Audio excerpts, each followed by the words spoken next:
Hay una pandemia de proporciones gigantescas. La ansiedad nos está matando y puede ser la causa principal de la destrucción de la humanidad. Este mal cancela tu creatividad, acaba con tus relaciones y genera agresividad.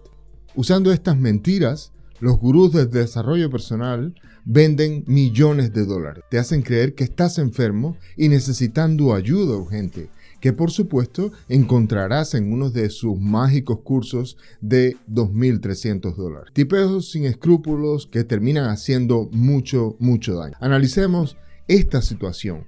Imagina por un momento que estás en un bosque oscuro y de pronto escuchas un ruido. Tu corazón late más rápido, tus músculos se tensan por la fuerza o el peligro que sientes, tu mente se acelera y tu sangre fluye rápidamente. ¿Es un animal o simplemente son las ramas y el viento sonando? Esa reacción que acabas de tener tiene un nombre y se llama ansiedad. Hoy no hablaremos de un enemigo, sino de un mecanismo de supervivencia que a veces se vuelve contra nosotros. La ansiedad no es buena ni mala.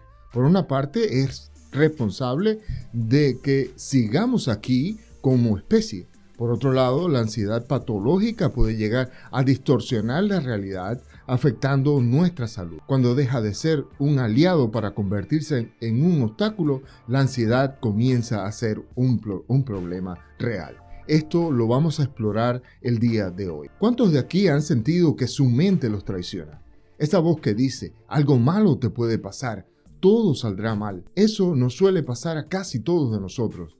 Les tengo una noticia, no estás solo. Descubriremos hoy por qué ocurre esto y cómo recuperar el control de tus emociones. El concepto de ansiedad es uno de los más simples de entender en el campo de la salud mental.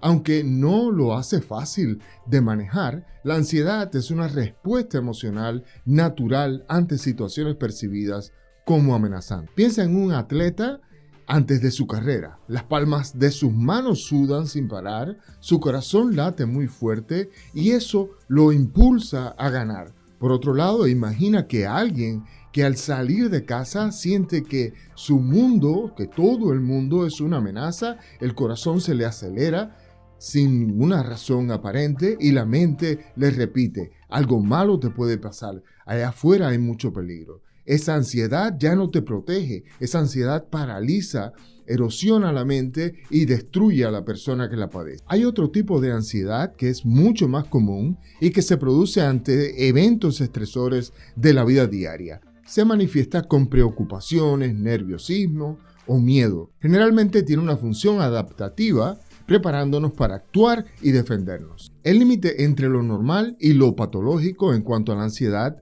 no es exactamente un muro. Es una línea difusa que suele cruzarse con mucha facilidad y lo peor es que puede pasar sin que estés consciente de lo que está sucediendo. Los terapeutas buscamos en nuestros pacientes si afecta negativamente la vida para saber si han cruzado esta línea, sobre todo la duración de los episodios y la proporción de las manifestaciones de acuerdo al estresor a que se someten. Tendríamos entonces que la ansiedad común es breve, puntual, es proporcional a la situación que la produce o a la situación a la que te enfrentas. Por el contrario, la ansiedad patológica es persistente en el tiempo, es desproporcionada y sin causa clara. La mayoría de las veces interfiere con la vida diaria del paciente. ¿Quién no ha tenido alguna vez ansiedad? Hay palpitaciones como los tambores de guerra, tensión muscular inexplicable, fatiga que no mejora, generalmente aparecen preocupaciones constantes, dificultades para concentrarte, irritabilidad, evitación y a veces también inquietud. Una de mis pacientes dejó de ir a reuniones de trabajo porque prefería evitar el riesgo de equivocarse durante las presentaciones que tenía que hacer. Por esta razón fue despedida de su trabajo, un trabajo que amaba y que llevaba por años. Otro paciente revisaba hasta 10 veces si había cerrado correctamente la puerta antes de irse de la casa. pero nunca estaba seguro. La ansiedad en este caso le robaba la paz, la confianza y lo peor de todo es que muchas veces padecemos estas situaciones y creemos que se trata de algo perfectamente normal. Se sabe que la amígdala cerebral es el centinela del miedo y que puede volverse hiperactiva. Por otro lado, el GABA, que es el neurotransmisor calmante, a veces simplemente no funciona y no es precisamente que sea culpa tuya, es la bioquímica de tu cuerpo jugando en tu contra. Hay causas psicológicas que son muy frecuentes. Si de niño te dijeron que el cometer errores era equivalente al fracaso, tu mente se adaptó o tu mente aprendió que temer al riesgo era algo absolutamente normal por miedo a cometer errores. Nacemos libres de miedo y a medida que avanzamos en nuestra vida infantil, vamos aprendiendo a tenerlos, ya sean racionales o no.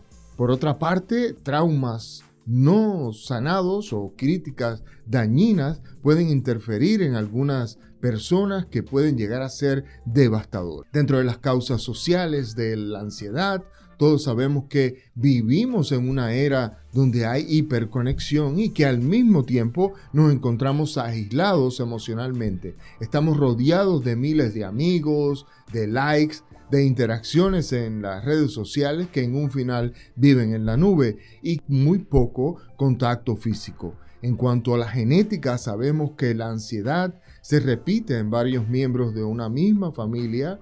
Por ejemplo, se estima que el 30 al 40% de la ansiedad que podemos padecer pudiera provenir de la parte genética de la genética en sí misma. Dejamos claro que aunque la influencia de la genética puede ser fuerte, no podemos dejar de señalar que la ansiedad como reacción emocional puede aprenderse o simplemente puede imitarse de algunos adultos con los que nos hemos criado.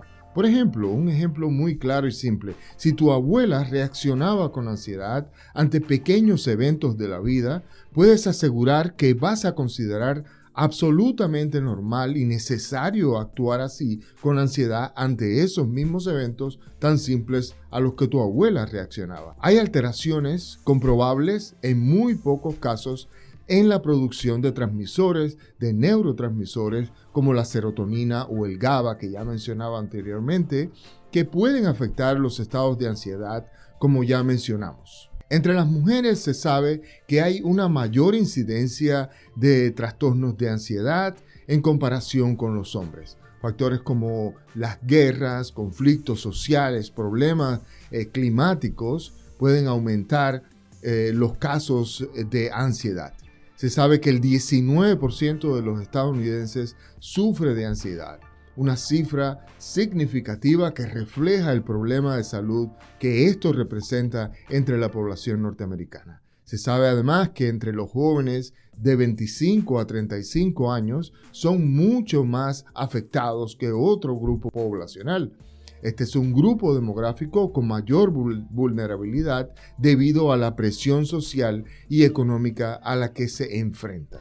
Vamos a ver los tipos de trastornos de ansiedad. El trastorno de ansiedad generalizada, los ataques de pánico, las fobias específicas. La ansiedad social se manifiesta en algunas personas al exponerse ante situaciones sociales en las que sienten que pueden ser juzgados o evaluados desfavorablemente. Básicamente es el miedo a hablar en público o a enfrentarse a un grupo social. El temor a conocer gente nueva también es otro tipo de ansiedad social. Ansiedad al comer o beber frente a otros puede ser otro tipo de ansiedad interesante. Este tipo de paciente va a evitar las reuniones sociales y va a evitar las fiestas o incluso pueden llegar a evitar las llamadas telefónicas. Estas personas se preocupan en exceso por hacer el ridículo o parecer simplemente torpes ante los demás.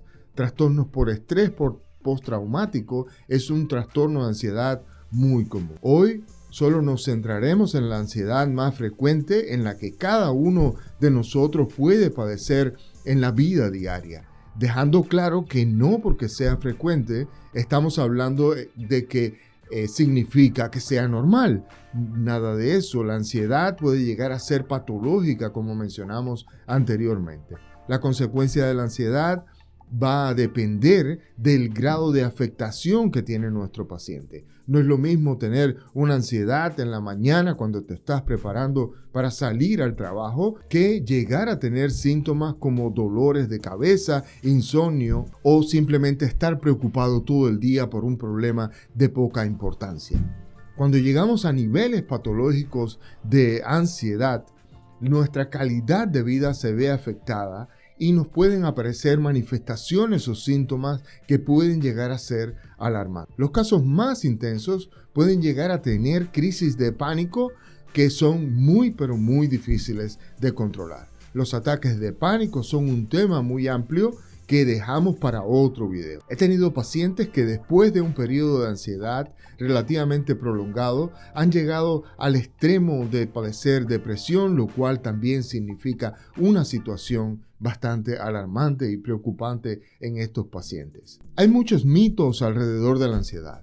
Ya hablamos de las causas de ansiedad y por ningún lado mencionamos la palabra debilidad entre las personas que padecen de ansiedad o que suelen ser ansiosas. Aunque mencionamos también que existe predisposición genética y ambiental para desarrollar la ansiedad, de ninguna manera debemos creer que esto solo le puede pasar a personas que son normalmente nerviosas o con un tipo de personalidad en particular. Contrario a lo que muchos creen, la ansiedad se puede controlar. Recordemos que suele suceder en contextos donde hay un factor desencadenante que es interpretado como amenazante y que al final la persona reacciona sobrevalorando esta situación.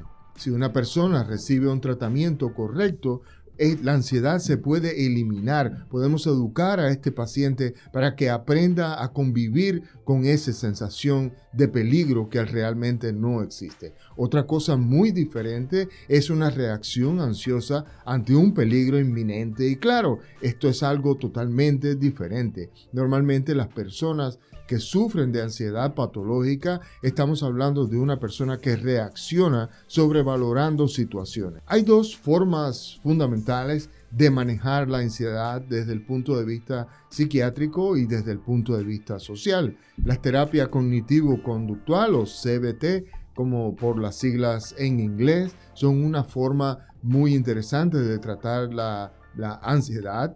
Esto obviamente representan técnicas que deben ser desarrolladas por especialistas que te van a tratar de evaluar en su conjunto para identificar cómo te pueden ayudar de acuerdo al tipo de ansiedad que estés padeciendo. Otra forma de manejar la ansiedad es la medicación con antidepresivos o con ansiolíticos. Las terapias con medicación deben ser administradas por un psiquiatra.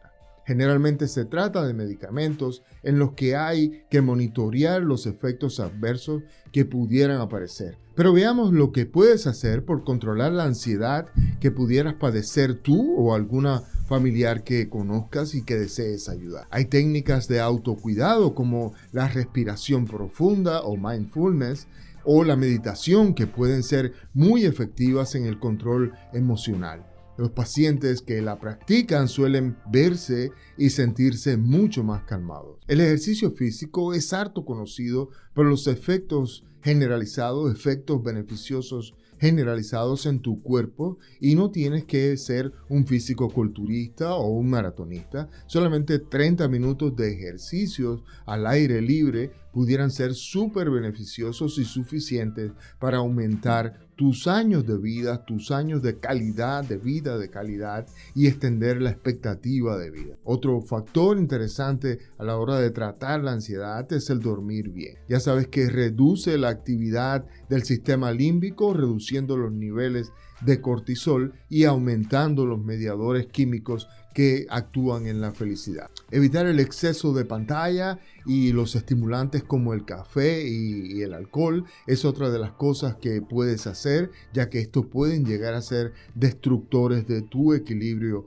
emocional. La ansiedad es común y no es señal de debilidad. Entenderla es el primer paso para manejarla. Existen recursos y tratamientos efectivos.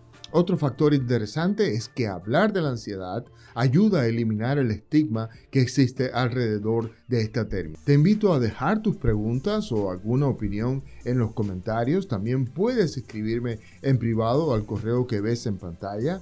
Y si estás en Houston, puedes visitarnos en Novus Medical Center en el 7095A en el Highway 6 North. Esto está en Houston, como te decía, en el zip code es 77095. Nuestra página web también la puedes ver en pantalla, novusmedicalcenter.com. Nos vemos en el próximo video.